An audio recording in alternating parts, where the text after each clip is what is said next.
Hi guys, video na to ay para po sa mga taong mayroong anxiety disorder, panic attack, or nervous.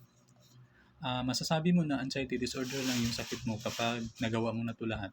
Yung nakakaramdam ka ng pagkahilo at pananakit ng batok na akala mo ikaw ay mayroong high blood or may stroke. Nakakaramdam ka ng paninikip ng dibdib, mahirap huminga, na parang tinutusok-tusok. Akala mo na meron kang sakit sa puso or ma-heart attack ka. Yan yung mga sintomas ni anxiety guys. At saka meron pa guys yung sobrang mag-isip at hindi nakakatulog, nahirapan matulog. Tapos panginginig at saka paninigas ng sa kamay, sa katawan. Yun yung mga sintomas ni anxiety. Pag naramdaman mo yan, tapos sobrang takot,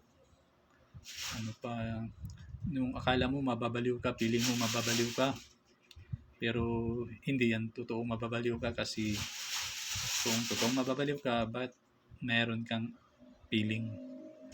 Kasi yung mga baliw na talaga guys, wala na yung feeling guys, hindi na yung nakakaramdam. Kaya ng pagkahilo, pananakit ng batok, hindi na yun. At saka ano pa ba naramdaman ko yung panlalabo ng paningin. Ganun yun guys, panlalabo ng paningin.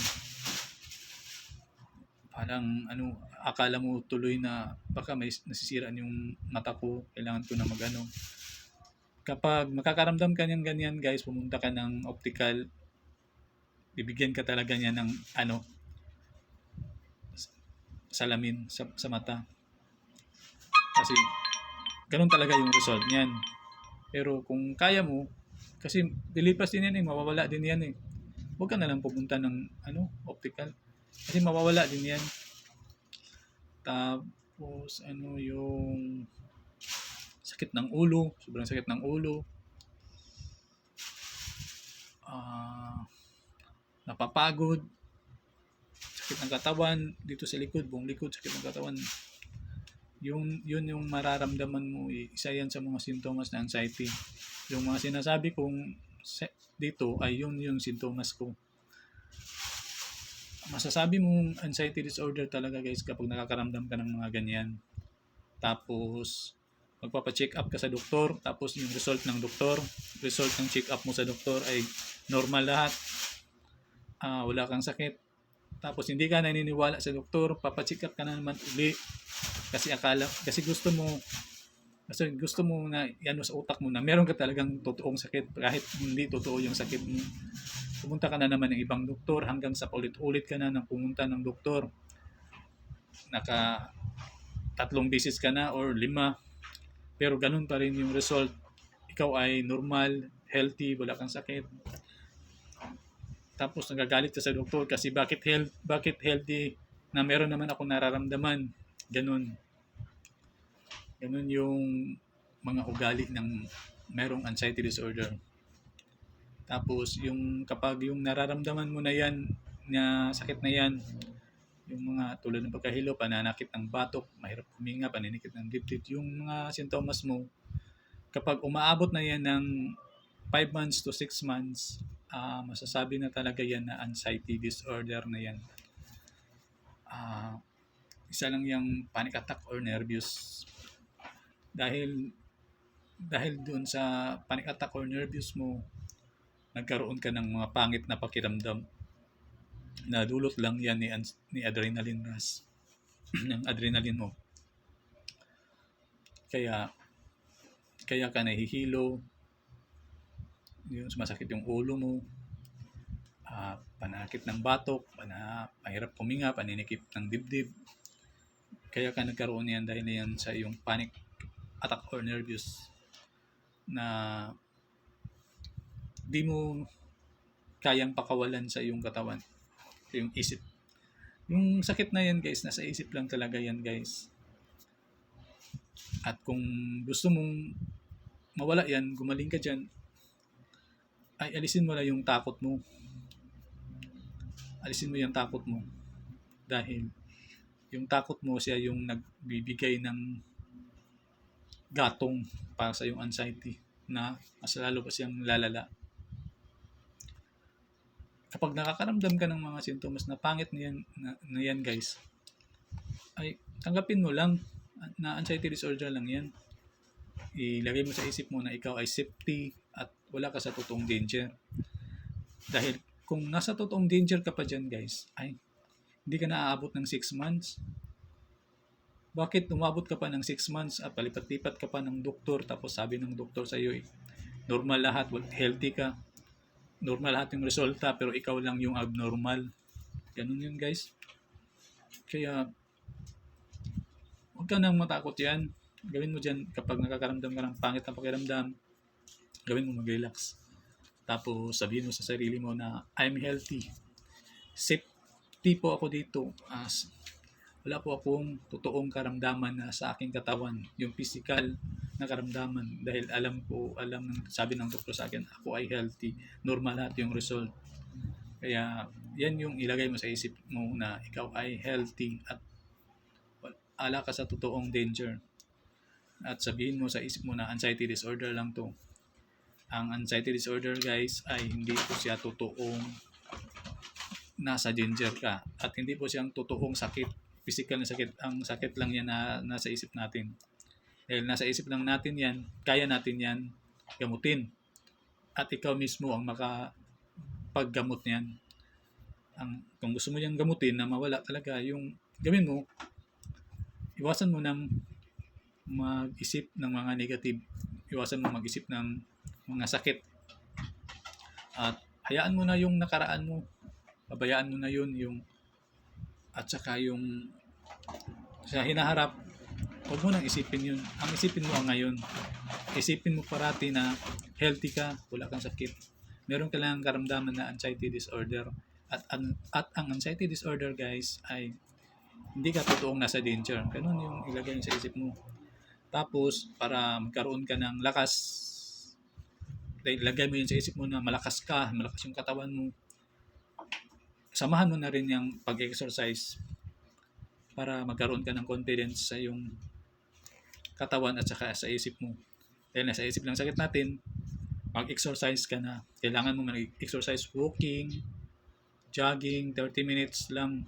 Sabay mo yan, walking, jogging, 30 minutes lang siya araw-araw. Gawin mo yan para magkaroon yung isip mo na malakas ka. Tapos kapag nag-exercise kasi yung tao, nagpapawis araw-araw guys, mawawala yung mga stress sa katawan mo, sa isip mo. Magpapalitan yun ng happy hormones. Ganun yung gagawin mo guys, exercise. Tapos naman, dahil meron ka ng exercise, samahan mo na rin ng healthy diet. Huwag ka nang kakain ng mga hindi healthy na mga pagkain. Ang pinakamagandang pagkain mo dyan guys ay yung gulay, malunggay, tapos carrots. Yan, kailangan meron ka yan halos araw-araw. Malunggay, carrots, sayuti, kasi maganda yung sayuti sa high blood pressure at saka yung maganda din sa diabetes. Yung carrots, maganda sa mata. Yun yung kakainin mo. Tapos, bawasan mo na yung kanin. I-practice mo yung sarili mo na kunti na lang kanin. Para mabusog ka, lagyan mo ng kamuti. Habang nagsasaing ka ng bigas, magbalat ka ng kamuti, isama mo siya sa pagluto doon sa kanin. Doon ka magpapabusog sa kamuti, wag sa kanin, para malagay sa isip mo na hindi ako diabetes, hindi ako high blood kasi konti na lang yung kanin ko, nag-exercise pa ako. Tapos kung minom ka ng maraming tubig, kasi yung maraming tubig, yan ay magpapalagnaw ng yung dugo. Hindi magiging sticky yung dugo mo. Hindi maganda ang circulate ng dugo mo sa buong katawan. Diba ang tibay na yun guys, meron ka ng exercise, meron ka pang healthy diet, meron ka pa ng maraming tubig. Ano pa bang ikinatatakot mo dyan? Tapos, inhale, exhale. Samahan mo ng inhale, exhale. 2 minutes sa umaga. Inhale, exhale. 2 minutes din sa tanghali. Inhale, exhale. 2 minutes sa gabi. Yan, maganda din yan sa puso at saka blood circulation. Tapos, kung sa tingin mo mataas yung dugo mo, magpakulo ka ng tanglad. Kung makaya mo, 3 times a week, 2 beses lang sa umaga, isang tasa, isang baso na pinakuluan yung inom ka sa umaga, wala pang laman yung tiyan mo. Tapos, samahan mo ng tubig. Pagkatapos ng minom, samahan mo ng normal na tubig, yung 2 beses na baso sa umaga. Tapos sa gabi naman, iinom ka na din bago matulog. Kasi yung tanglad, pinakuluang tanglad guys, gamot yan sa anxiety, gamot yan para ma-relax yung isip mo at makakatulog ka niyan. Yan ang magpapatulog sa iyo. Tapos, malakas yan magpapababa ng dugo, blood pressure mo.